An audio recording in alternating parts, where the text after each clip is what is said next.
23 Snowdrop Crescent today. It's quite a wintry day, quite cold, but the property's still looking nice, and inside it's very comfortable and cosy. I'll show you that in a minute.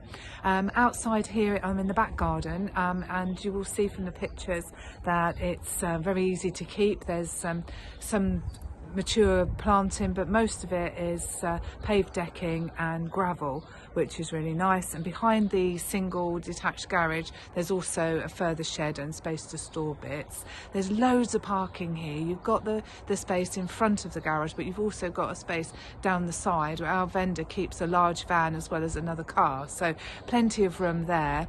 The location is very good as well. You are about a mile from the town, but even closer to Tesco, all in walking distance. So there is a bus service as well just on the edge of the estate here.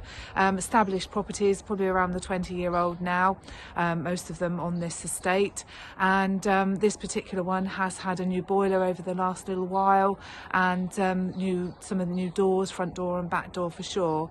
And the property itself inside is very well presented. You've got 3 bedrooms. The property being detached is nice as well. So living room, walk out from the garden, and the kitchen is very nice with the open plan dining area to see as well.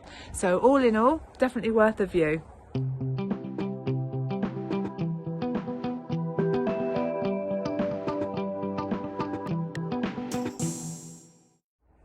Come inside and take a look.